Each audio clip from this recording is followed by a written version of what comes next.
Well, good morning, everybody. I'd much rather be back there where I'm always sitting kind of slumped down in the back.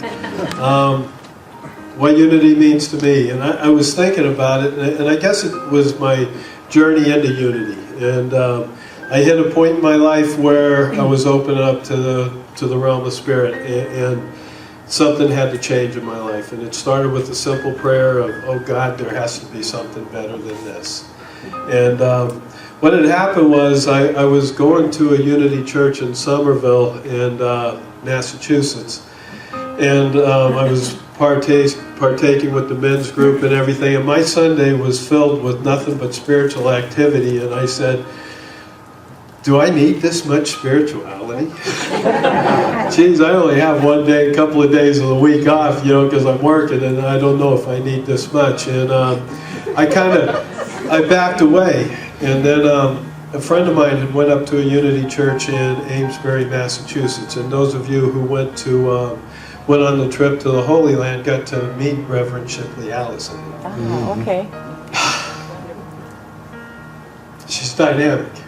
She's a wonderful lady, and I attended Unity up there. Now, what happened was a friend of mine went to the Unity church up there, and she was facing a health challenge, and the speaker that was there was facing the same challenge, and moved her deeply. And when she left that church, she calls me up and she says, Mikey, you need to go check this place out. And I said, yeah, okay. And then my mom has been involved in Unity for about 20 years or so, off and on attending, and through Silent Unity and the Daily Word. And my mom went 2 weeks later. When she was driving home, she goes, Mike, you got to go check this place out. I'm getting the cosmic 2x4 going there. Well, I checked it out, and to tell you I was hooked is an understatement. And I was in a personal crisis at the time. I was being led through spirit, and in the time period that I was very active with the growth that I had, I grew exponentially, and it was moving powerfully in me. And I actually had some very high, lofty ideals at that time, and then my life changed, and I ended up meeting a woman and getting married and coming down here, and we had that struggle. She really wasn't interested in Unity, and we did come here and check it out for one service, but we were looking for a church home, and I'm sad to say that ended up not working out, and we ended up finding that we needed to go separate paths. And in that, again, I'm in another personal crisis, and I end up back here at Unity, and shortly thereafter, Jim steps into the picture. I'm driving into work, and into Unity, and he's getting ready to give the message, and I'm driving in, and I'm thinking these crazy thoughts that I'm thinking nobody could be thinking like I'm thinking, and he stands up here and shares it with all of you folks. And it's happening time after time after time, and so I'm here, and I'm part of this family, and I remember when we first moved to the sanctuary, I didn't just jump back there to be part of the audio-video team. It took Nancy about 5 times, me going through the hug line whispering in my ear, we could use some help in the audio-video team. Every time I went by. And I stepped in back there, and I've been part of it. And there's a place for everybody here, a place for us all to step in, give, and serve at Unity of Fort Myers. We're a growing, vibrant congregation, and I want to welcome anybody and everybody to step in and help, because all it does is it allows us all to grow and bless each other. For my ability to serve back there, it's your blessing coming back to me, and I'm grateful. Thank you. All right.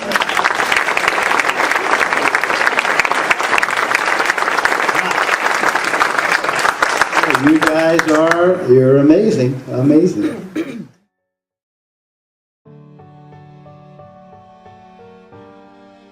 To know I'm just as nervous as everybody else who has been up here.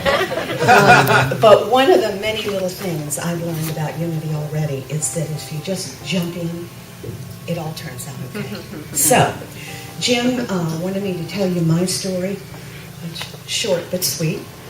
Like many of you, I started out as a Catholic. One Sunday, when I was about 10 years old, Mom took me and my younger brother to Mass, and the priest decided that Sunday to tell the congregation that if you hadn't been married by a Catholic priest in a Catholic church, you were living in adultery. Now, my mother's middle name is Common Sense, okay? So she took Stephen and Denise, she walked out of Mass, and that was the end of Catholicism for us. After that, I probably did what many people have done. I ended up in a Methodist church for a little while, then I went to a Christian church, and then as I got older and was out on my own, believe it or not, I headed back towards Episcopalian, and I finally ended up most of the time in a Methodist church. All this time, it was like, what is this? I'm not learning anything, I'm not growing, I don't really believe some of these Bible stories, and I quit. And I told God that I was just bored because I didn't believe, and I'm sitting in church. But why do you go to church? Sunday. You're supposed to go to church on Sunday. And it was Sunday, and I kept going to church, thinking of all the things I could do if I wasn't in church. So, fast forward. About 2 years ago, there's a restaurant down at Fort Myers Beach called the Beach to Whale. And up on the top is a restaurant.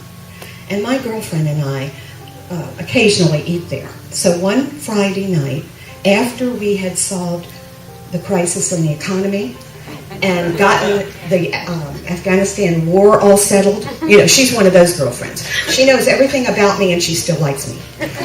Anyway, I said to her, because we were moving on, I said, I need God back in my life in some sort of an organized fashion, and I just can't go to a traditional church.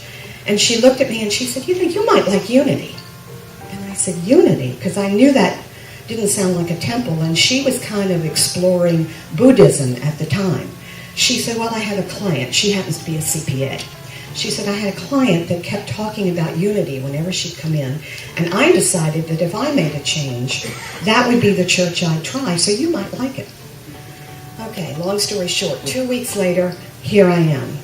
I come in the door and I get a great big hug, right? And I'm kind of self-conscious, and I sat right on the aisle so I could hear real well.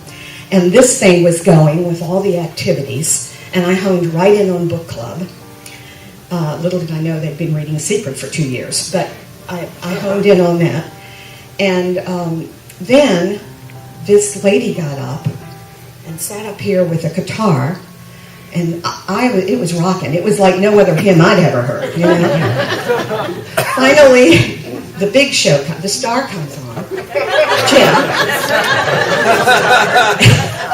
And he's going over all these Bible stories that from a completely different angle. And I thought, he must have known I was coming, And now I'm getting a little emotional because I'm so relieved that I don't have to believe all, you feel guilty when you don't believe after all those years. Anyway, I got very emotional. And I remember him saying, now don't get mad at me and don't throw your Old Testament away. And I'm thinking, man, I am so relieved. But I was a little emotional. So when the service was over, and I was feeling a little self-conscious, instead of going through the line, I snuck out that door. And I got in my car. Lock that door. I got in my car, and I drove out the driveway and around to the light at Plantation.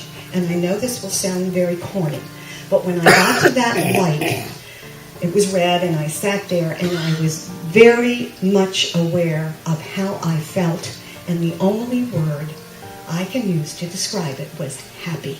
I was so happy. I knew I was coming back, and I knew I was going to learn more about this crazy church. And I did, and I feel like I've learned and grown. So that's my story, but there is an epilogue. The friend on the rooftop in the restaurant who said I might like Unity. Now, it is not something I do just on Sunday. I'm here Tuesday, Wednesday, Thursday, Friday, whatever. Okay? Her name is Nancy. Now, you know, she can't be all bad. Her name is Nancy. Right. And she's here today. Okay.